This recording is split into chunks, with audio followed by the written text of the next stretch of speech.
Bifrost, we're going to compare some of the Ethereum models, i.e. the Ethereum liquid staking versus this one. We're going to talk about it in a bit of detail. We're going to do a price prediction on this and why I think it will do very well. I'm a holder. I'm very much aware that it is a low capitalization coin. Please remember this is a high risk play. It may fail. So yeah, disclaimers out the way. Okay, so as you know, cross-chain liquid staking. Liquid staking, in my opinion, is going to be a massive narrative in the next cycle because it's very, very different to the previous one in regards to what DeFi was all about in terms of situation awareness of staking rewards and obviously what went wrong with Luna and all that kind of stuff, right? Now, since the unlock of Polkadot, Bifrost has had a little bit of activity. It has increased massively in its APY. It's also had a much bigger utility use on farming pools and user activity over the last 30 days. Plus, you can fucking vote on it. It's great. Amazing. So remember those little content creators that are trying to get a load of money out of people? Basically $100,000 worth of DOT. You can say no to them, which I highly encourage. Anyways, some discrepancies first before we go into it. This is incorrect, by the way.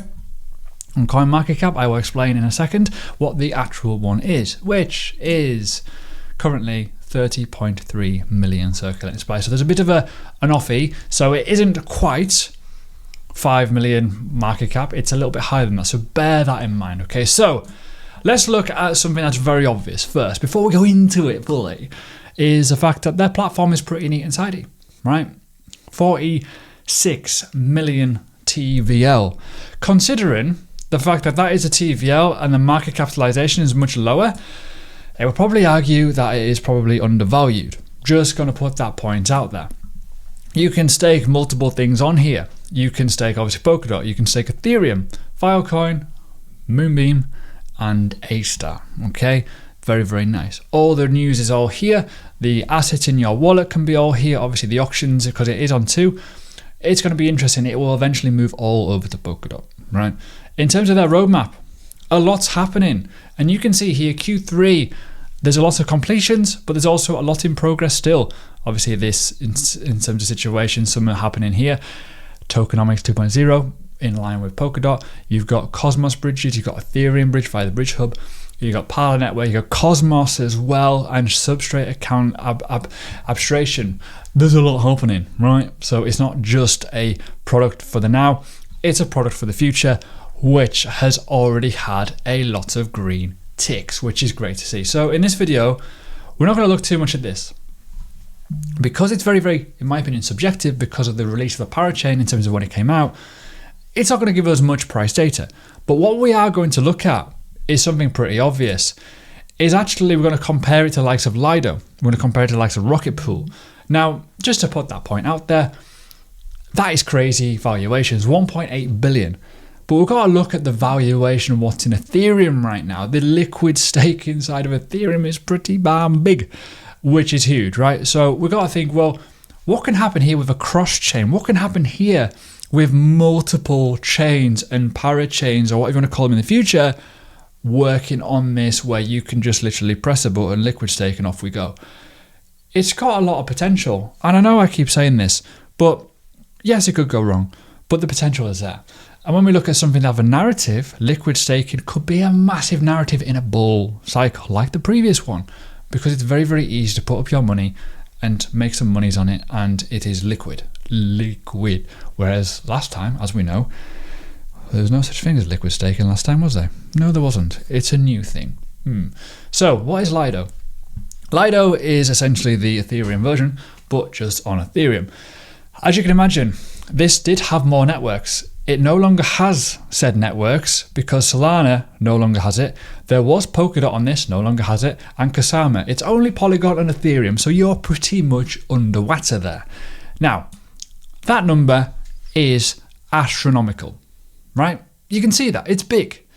But the potential here, and this is going to be pretty scary to comprehend, how many chains are on Bifrost? They're aiming to have 9 different chains. This is only one, remember, which is pretty scary. So there's a lot of potential in that side of it. When we think about how many stakers, yeah, there's a lot. Look at the rewards. Obviously, there's going to be a lot. Now, using Lido, it's easy. Its ecosystem is massive. on Ledger, for example, Curve, MetaMask, it's brilliant, right? It works very well, and I like it, right? But when I look at Bifrost and I think how easy is Bifrost currently in its current state, it's actually very easy and it's very, very simple to do. You know, it's very, very simple to just press a button and just go onto it and just put in your money. Now, this is the thing.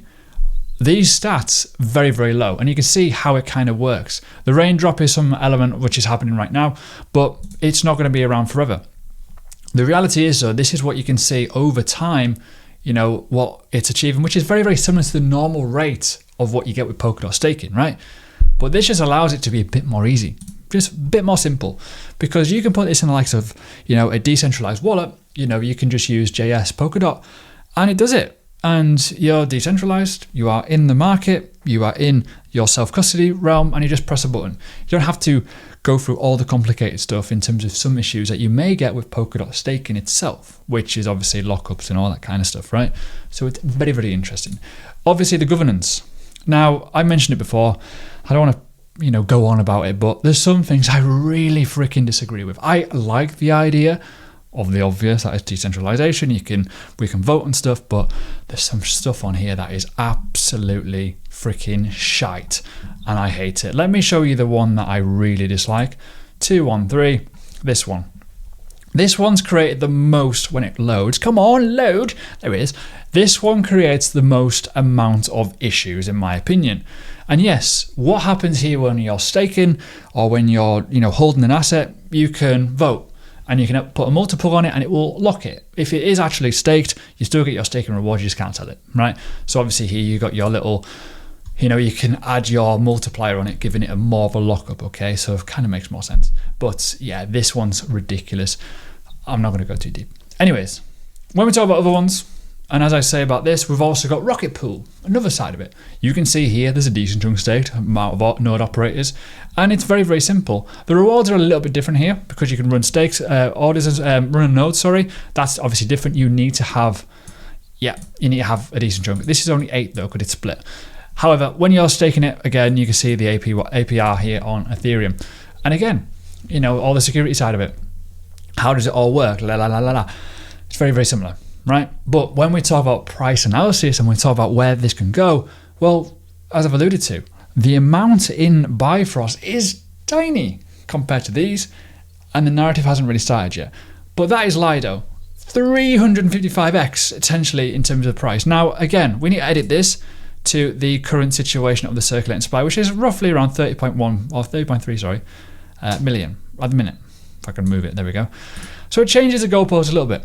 But the reality is here, that is still a massive gain in the market that could happen. Now, I'm not saying this is financial advice, but this is the sort of thing that you need to be looking for, something that's unearthed, something that has a decent team, developers, has a decent ecosystem, but also has an actual product.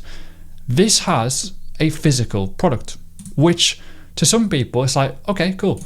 Now, you can go and you can swap over to Ethereum if you want to, and start doing some Ethereum stuff. You can go on to obviously Moonbeam. You can go on to obviously A-Star. You can do this, but you can see it's not really taken off yet. So the risk there is obviously there, and the reward could be massive if things do well. As I've alluded to as well, you can farm. If you're into yield farming and you've done a bit of pancake swap in the past, crack on. You got obviously swaps. You can swap over to different ecosystems, different coins very, very quickly. Obviously, it can only do what it supports. Cross-chain, yeah, that's kind of obvious. And your own wallet. You know, you can have this as a wallet too, all in one place. I like it a lot. And that's just me just talking about it in obvious sense. Now, when we talk about risk reward, we talk about obviously buying into low cap coins, we talk about, you know, certain things. You got to kind of keep your percentage levels low.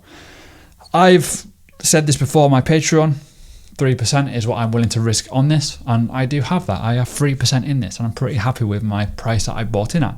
But for me, there's a long way to go in terms of the ecosystem of Polkadot itself, but also some of the parachains. Some of the parachains I think are very, very undervalued.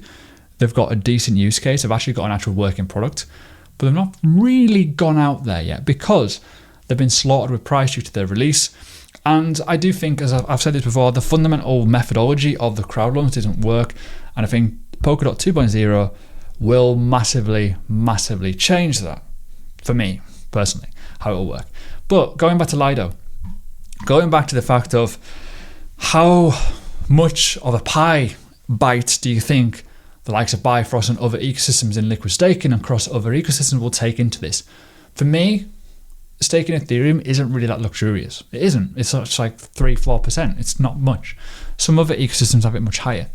So it's going to be very, very interesting to see how this develops. But this is my opinion. The narrative for me will be there for liquid staking in the future bull cycle. It is easy. It is a lot more secure and a lot better than the previous old archaic version, as well as the fee element. The fee element's going to be massively different. So yeah, pretty exciting. Anyways, if you like my stuff, leave a like. Check out my Patreon if you want to see more content like this in terms of unearthing some potential gemmies. And yeah, enjoy.